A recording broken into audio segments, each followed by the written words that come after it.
बिस्मिल्लाहिर्रहमानिर्रहीम। अस्सलाम वालेकुम। आज 21 मई बरोज़ हफ़्ता हम बात करेंगे शीरी मज़ारी का जो अगवा था, गैर कानूनी अगवा जो किया गया था और उस पर 3 घंटों के अंदर अंदर कैसे सरेंडर किया इस इम्पोर्टेड हुकूमत ने। देखें, फ़ैसले, बड़े फ़ैसले वो कर सकते हैं जिनके पास ताकत होती है, जिनके पास कोई ग्राउंड होती है, जिसके पास कोई सबूत होता है। हमेशा जब इस तरह के ब्लंडर किए जाते हैं तो ये बड़े ही इनको मुश्किल में डालते हैं।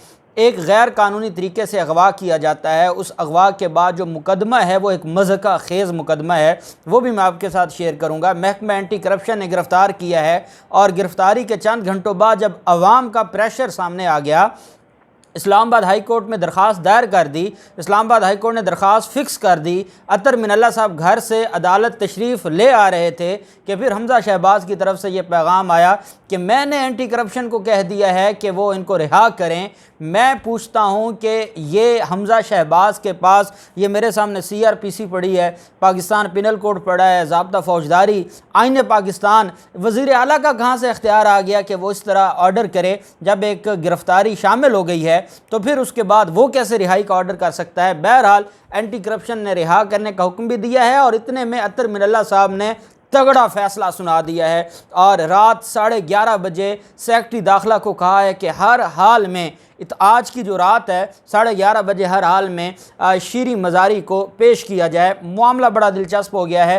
पहली गिरफ्तारी पर पहला ब्लंडर, और ये इतने जोगे नहीं हैं कि ये एक पॉपुलर जो जमात है जिसके साथ वर्कर्स खड़े हैं, जो आपने देखा लाहौर में एहतजाज शुरू हो गया। इमरान खान ने कॉल दी पूरे मुल्क में आज शाम 8 बजे एहतजाज शुरू हो जाएंगे, ये उनका मुकाबला नहीं कर सकते। अब मैं आपको पहले बताऊंगा इनके ख़िलाफ़ जो पुराना एक मुकदमा था। जिस वक्त शीरी मज़ारी 6 साल की थी, उस 6 साल की बच्ची ने ऑफेंस किया था, जिस पर तहकीक होते होते 3-4 डेकेड्स के बाद एंटी करप्शन इस मुकाम पर पहुंची कि अब इनको गिरफ़्तार करना चाहिए और अब इन पर मुकदमा दर्ज करना चाहिए। वो मज़हका ख़ेज़ केस बताऊंगा, ईमान मज़ारी की इस्लामाबाद हाई कोर्ट में दरख्वास्त, और फिर ईमान मज़ारी की दरख्वास्त पर इस्लामाबाद हाई कोर्ट का जो तफसीली फ़ैसला है वो मैं आपके साथ शेयर करूँगा। पहले हम बात कर लेते हैं, जैसे ही उनकी गिरफ़्तारी हुई ईमान मज़ारी की तरफ से। आप जानते हैं ईमान मज़ारी ने मरीम नवाज़ एजेंडे को बहुत प्रमोट किया। आज उनको भी समझ लग जानी चाहिए। हम आज तो क्योंकि शीरी मज़ारी इस पाकिस्तान का एक असासा हैं और उनकी तरफ से जो हमेशा पाकिस्तान की खिदमत की गई है और एक पुराना उनका एक ख़ानदानी जो सियासत में एक तल्लक है, और जिस तरीके से बदतमीज़ी की गई और उनको गाड़ी से निकाला गया और उनको गिरफ़्तार किया गया एक ख़ातून के साथ, ये नहीं होना चाहिए। जैसे कल हमने कहा कि मरीम नवाज़ के हवाले से इमरान खान ने वो बात की है जो ज़रूरी नहीं थी, गैर ज़रूरी बात थी। अब क्या होता है कि ईमान मज़ारी, जिसने हमेशा से ही इमरान खान की मुखालफत की और मरीम नवाज़ के एजेंडे को प्रमोट किया, आज वो रोज़ चीख रही थी क्योंकि ये किसी के नहीं हैं। ये आज जब तक इनको ज़रूरत होती है ये सारे इनके अपने हैं और सबकी ये खुशामद करते हैं। जैसे ही इक़्तिदार में आते हैं, यही तो परवेज़ इलाही कह रहे हैं। वो कहते हैं 2 दफ़ा ये कुरान पाक मेरे सामने उठा कर गए थे कि आपको वज़ीर आला बनाएंगे, दोनों दफ़े मुकर गए। तो ये इन लोगों का ये अलग साइकी है। जब फंसे होते हैं इनका एटीट्यूड अलग होता है, जैसे इनको इक़्तिदार मिलता है या ताकत मिलती है इनका एटीट्यूड चेंज हो जाता है। और आज ईमान मज़ारी की देखें, ये तो पाकिस्तान तहरीक इंसाफ की वो लीडर हैं और पाकिस्तान तहरीक इंसाफ ने, इमरान खान खड़े हो गए, पूरी क़यादत पहुँच गई और उन्होंने इस मामले को उठा लिया। लेकिन ईमान मज़ारी की जो हालत ज़ार है वो देखने वाली थी कि जिनके लिए उसने किया, जिस मरीम नवाज़ के लिए किया, मरीम नवाज़ ने एक बार भी नहीं कहा कि गलत हुआ है। मरीम नवाज़ ने कहा उसने कुछ गलत किया होगा तो उसको जवाब देना होगा। मरीम नवाज़ ने कहा मुझे खुशी नहीं है उनकी गिरफ़्तारी पे, ये नहीं कहा कि मुझे अफसोस है। और ये ईमान मज़ारी को देखना होगा कि जिनके लिए, जिनकी वो वकालत करती रही हैं, ना हामिद मीर ने कोई बात की है, ना उन लोगों ने जिनके लिए आसमा शिराजी, गरीदा फ़ारूकी और जो मतीउल्लाह जान और ये पूरा जो गैंग है, कोई आज साथ खड़ा नहीं था। खड़े थे तो पाकिस्तान तहरीक इंसाफ के लोग खड़े थे क्योंकि हक़ और सच की बात थी। इस बात पर ईमान मज़ारी ने कहा कि मेरी वालदा को घसीट कर इन्होंने गाड़ी में बिठाया है, हमें कुछ नहीं बताया कि क्या मुकदमा था क्या नहीं था, और कहती हैं कि मैं इस हुकूमत को बता रही हूँ कि मैं अब आपको नहीं छोड़ूंगी। अब उसके बाद क्या होता है कि जो FIR की गई वो FIR जो है वो सामने आ जाती है और उस FIR में जो मज़हका खेज़ केस बनाया जाता है वो भी इस वजह से मज़हका खेज़ है। मैं आपको बताऊं, ये पुलिस का एक पुराना तरीका वारदात है। पुलिस आज किसी मुलज़िम को गिरफ़्तार करती है, पुलिस का जो गिरफ़्तारी का रजिस्टर है उसमें वो हमेशा आखिर पर 1-2 लाइनें उन्होंने छोड़ी होती हैं। ये बड़ा ही वारदाती लोग होते हैं, और वो जब उन्होंने पुरानी तारीख़ों में कोई मुकदमा दर्ज करना होता है तो जो तगड़े पैसे दे पुरानी तारीख़ों में पर्चे दर्ज हो जाते हैं। और हमने बतौर वकील ऐसे मुकदमे और रपट भी देखी है कि आखिरी लाइन 2 लाइनें थीं और वहाँ पर सिर्फ जो 100 अल्फाज लिखने की जगह थी उन्होंने ऐसे लिखा कि 2 लाइनों पर 500 अल्फाज लिख दिए, रपट दर्ज हो गई, क्योंकि अगले सफ़े पर तो जगह नहीं थी स्टार्ट में। तो ये इतना बड़ा इनका एक वारदातिया तरीक़ाकार होता है। यही काम किया एंटी करप्शन ने बेसिकली राना सनाउल्लाह और मरीम नवाज़ के कहने पर यह वारदात की। शहबाज शरीफ और हमजा शहबाज को नहीं पता था, उन्होंने ये वारदात की। और वारदात अब आज का मुकदमा दर्ज करते या कोई रपट दर्ज करते तो फिर क्या होना था कि ये इन्होंने इंतकाम किया है। वो रपट इन्होंने दर्ज की जाके मार्च अप्रैल की, और वो जिस दिन आप देखें तरीका देखें, 8 अप्रैल को वो कहते हैं जी कि हमने जो है उस पर मुकदमा दर्ज करने का हमें हुक्म मिल गया था DC राजनपुर की तरफ से। 9 अप्रैल का आप दिन देखें जिस दिन अदम इत्माद मंजूर होती है, और 8 अप्रैल को उन्होंने अपना पूरा केस वर्क ख़त्म कर दिया।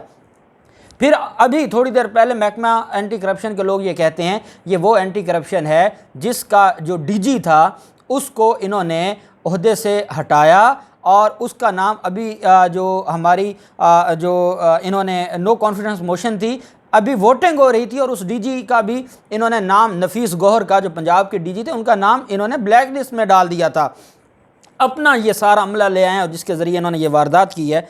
अब इनकी तरफ से ये कहा गया है कि इनके ख़िलाफ़ शीरी मज़ारी पर 1972 में बोगस कंपनी के नाम पर 800 कनाल ज़मीन की बोगस ट्रांसफ़र का इल्ज़ाम आयद किया गया है। अब जो शीरी मज़ारी हैं उनकी जो पैदाइश है 1966 की है। 1972 का वकूआ है कि उन्होंने एक जाली कंपनी बनाई, उस जाली कंपनी के नाम पर 800 कनाल जाली तरीके से ट्रांसफ़र की, और ये 6 साल, हमारा तो जो पाकिस्तान पिनल कोड है 7 साल तक तो कोई ऑफेंस करे तो वो ऑफेंस ही नहीं है। अगर आगे 12-13 साल की उम्र तक अगर वो शऊर है उसमें और वो चीज़ों को समझता है तो फिर उसके ख़िलाफ़ कार्रवाई हो सकती है। या 6 साल हैं, 6 साल में आप एक सिविल मुकदमा जो है वो लिटिगेशन है उसकी बुनियाद पर आप एक FIR दर्ज कर रहे हैं, और उन्होंने कहा कि ये जो सारा मुकदमा है इस पर फिर मार्च में हमें AC राजनपुर की तरफ से एक रेफरेंस आता है, DC की तरफ से हमें कहा जाता है इंक्वायरी की जाए, और 8 अप्रैल को हमने इंक्वायरी मुकम्मल करके ये फ़ैसला किया कि मुकदमा दर्ज होना चाहिए। ये उनकी तरफ से प्ली आई।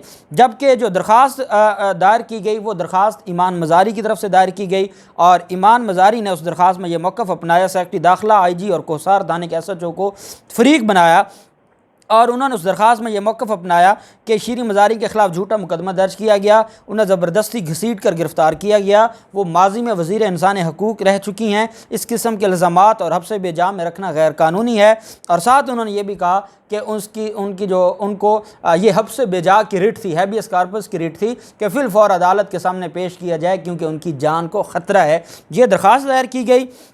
जैसे ही ये दरख्वास्त समाअत के लिए मुकर्रर हुई और ये ख़बर आना शुरू हो गई कि चीफ़ जस्टिस अतर मिनल्ला साहब तशरीफ़ ला रहे हैं घर से अदालत, तो इतने में हमजा शहबाज ने, मरीम नवाज़ इससे पहले सोशल मीडिया से अपना खिताब करते उन्होंने कहा कि जो कुछ हुआ है उस पर उनको जवाब देना चाहिए, पेश होना चाहिए और अपना मौक़िफ़ देना चाहिए। केस उनके ख़िलाफ़ होगा तो ठीक है, नहीं होगा तो ख़त्म हो जाएगा। ये नहीं कहा कि ख़ातून को गिरफ़्तार करना। फिर कहते हैं जब मरीम नवाज़ के ख़िलाफ़ बात हो तो वहाँ पर ये ख़ातून कार्ड खेलती हैं। फिर ये भी कहती हैं कि जो मेरे साथ होता था रात के 12 बजे जेल में जो आते थे मर्द और वो वीडियोज़ बना के जाते थे, कहती हैं मैं ये किसी वक्त एक वक्त आएगा कि मैं ये बताऊँगी, और दबे अल्फाज में फिर वो इदारों के हवाले से जो उनकी बातें थी।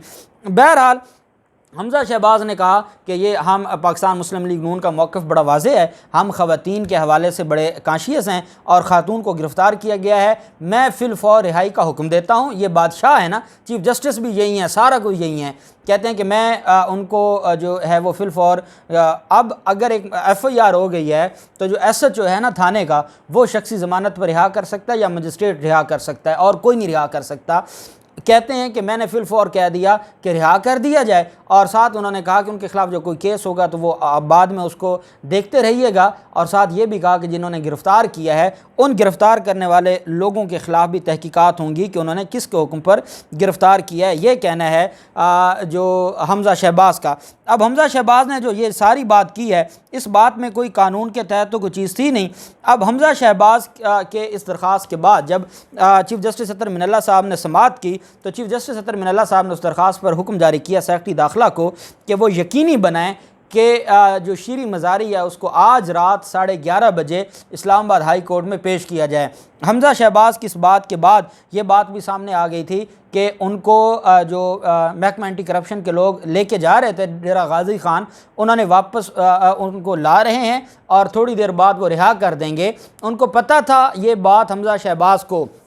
कहने वाले ये कहते हैं कि इदारों की तरफ से सख्त फ़ोन कॉल गई है कि आप लोग क्या जो है वो आपने किया, क्योंकि इल्ज़ाम इदारों पे जा रहा था, क्योंकि आजकल शीरी मज़ारी इदारों के हवाले से बातें कर रही हैं या अपना इख्तलाफ रिकॉर्ड करवा रही हैं उस पर। अब ये बेसिकली पीटीआई को और इदारों को लड़वाना चाहते थे कि क्योंकि शीरी मज़ारी ऐसा बोलती है इस वजह से उसको गिरफ़्तार किया गया। ये एक साजिश थी राना सनाउल्लाह एंड मरीम नवाज़ की। लेकिन बहरहाल एक फ़ोन कॉल गया, हमज़ा शहबाज को पता था कि अभी अतर मिनल्ला साहब ने ऑर्डर जारी कर देना है, तो उससे पहले मैं ख़ुद ही एक जमहूरियत पसंद बन जाऊँ।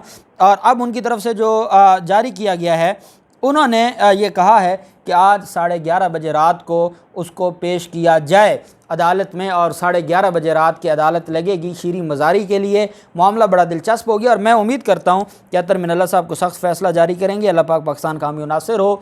बहुत शुक्रिया। अल्लाह हाफ़िज़। पाकिस्तान जिंदाबाद।